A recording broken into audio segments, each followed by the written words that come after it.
हे पिता, ऐसे वर को कभी कन्या न देना, वरना नरक निश्चित है।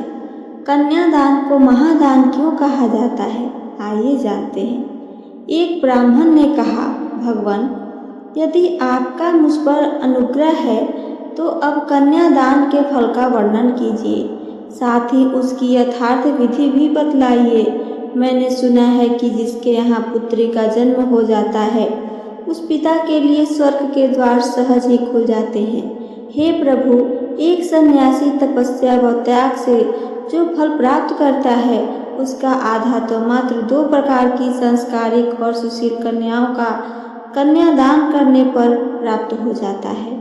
श्री भगवान बोले, हे ब्राह्मण, तुमने जनहित के संदर्भ में यह उत्तम वचन कहे, परंतु महाफल के लिए मात्र 2 घड़ी की कन्यादान प्रक्रिया ही पर्याप्त नहीं होती। इसके लिए वर भी गुणवान होना चाहिए। यदि मदिरा सेवी, पर स्त्रीगामी अथवा चोर, रोगी और अंगहीन, निर्धन और नास्तिक हो अपनी कन्या का दान किया तो ऐसा कन्यादान वैसा ही दंड का कारण बनता है जैसा कि सालग्राम से तुलसी पत्र हटाने का दंड विधान है।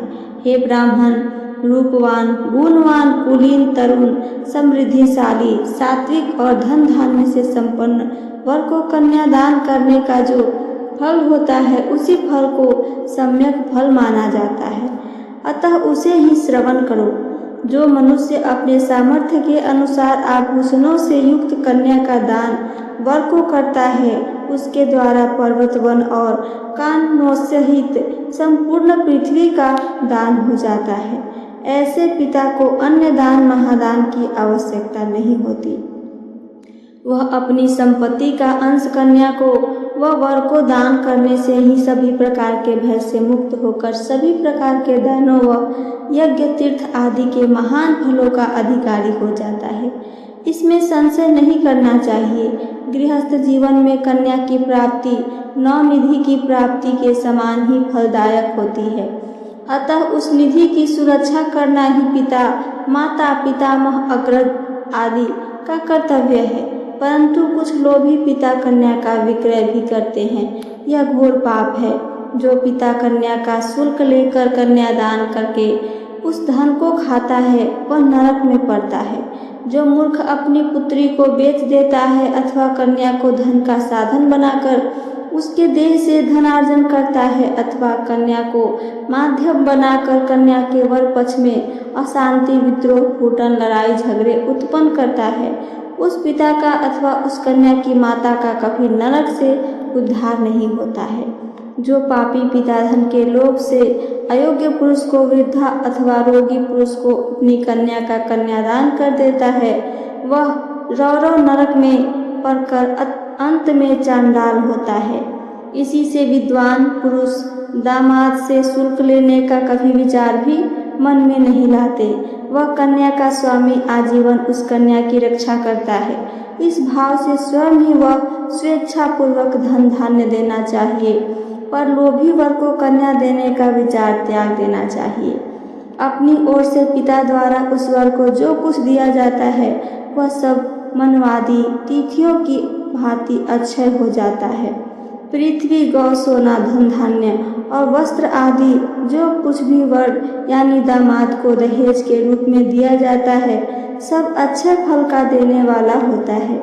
जैसे कि कटुही डोर घड़े के साथ स्वयं भी कुएं में डूब जाती है, उसी प्रकार दाता पिता यदि संकल्प किए हुए दान को भूल जाता है और दान लेने वाला पुरुष फिर उसे याद दिलाकर मांगता नहीं तो वे दोनों नरक में पड़ते हैं। सात्विक पुरुष को उचित है कि वह जामाता को दहेज में देने के लिए निश्चित की हुई सभी वस्तुएं अवश्य दे डाले अथवा देने का संकल्प न करे। न देने पर पहले तो वह नरक में पड़ता है, फिर प्रतिग्रह लेने वाले के दास से रूप में जन्म ग्रहण करता है। पद्म पुराण के अनुसार ऐसे वर को कन्या न दें। पहला, जो बहुत खाता हो और अभक्ष्य भी भक्ष्य समझता हो, जिसे देह की निरोगता की परवाह न हो। दूसरा, अधिक दूर रहता हो, ऐसे में अनेक समस्याएं उत्पन्न हो सकती है। तीसरा, अत्यधिक धनवान हो और कन्या का पिता मध्य वर्ग का हो या निर्धन हो। चौथा, जो भले ही धनवान हो पर जिसमें अधिक दुष्टता हो, या जो द्विज हो तो संध्याहीन होने पर भी उस वर को कन्या न दे। संध्याहीन द्विज यानी वर कुलीन कन्या के योग्य नहीं होता है। पांचवा, जिसका कुल उत्तम न हो तथा जिस वर के माता पिता दुष्ट स्वभाव के हों, ऐसे परिवार में जाने वाली कन्या भी अत्यधिक भयभीत होकर कष्ट भोगती है। अथवा वर उस गौसम कन्या का पक्ष ले तो वर को भी अत्यधिक पीड़ा सहन करना पड़ता है। जिस लोगों को ऐसे वर पर दया आए वे अपनी कन्या उस परिवार के पुत्र को दान कर सकते हैं, पर परिणाम निश्चित ही कष्टदायक होता है। अथवा सुख के साथ दुख की भी प्रबल संभावना होती है। तथा छठा, जो मूर्ख हो यानी अनपढ़, अशिक्षित और विवेकहीन हो, इन 6 मनुष्यों को कन्या कभी नहीं देनी चाहिए। इसी प्रकार से अति वृद्ध यानी जो लड़की से ज़्यादा उम्र का वर हो, अत्यंत दीन यानी बहुत ही गरीब हो, महारोगी जो हमेशा रोग से ग्रसित होता हो, अति निकट रहने वाले यानी जो हमेशा पास रहता हो, अत्यंत क्रोधी और असंतुष्ट, इन 6 व्यक्तियों को भी कन्यादान नहीं करना चाहिए। और आइए आगे सुनते हैं क्या है। इन्हें कन्या देकर मनुष्य नरक में पड़ता है। ऐसे अयोग्य वर को कन्या देने वाला पिता नाश को प्राप्त होता है, न कि सुख समृद्धि को। ऐसी गुणी पुत्री और ऐसे गुणी वर का विवाह जब संपन्न होता है तब देवता भी पुष्प वर्षा करते हैं और विवाह के समय इनके दर्शन से महायुगल यानी श्री गौरी शंकर और श्री सीताराम जी के दर्शन का फल भी प्राप्त होता है। पद्म पुराण के अनुसार 10 पुत्रों को जन्म देकर उनकी शिक्षा दीक्षा पालन पोषण और विवाह आदि के लिए जितना खर्च किया जाता है और उससे जिस प्रकार के फल का विधान होता है, उतना ही फल मात्र एक पुत्री को जन्म देकर उसे संस्कारी बनाने मात्र से प्राप्त हो जाता है। धन के लोभ से या सम्मान मिलने की आशा से जो कन्या देता या एक कन्या दिखाकर दूसरी का विवाह कर देता है, वह भी नरकगामी होता है।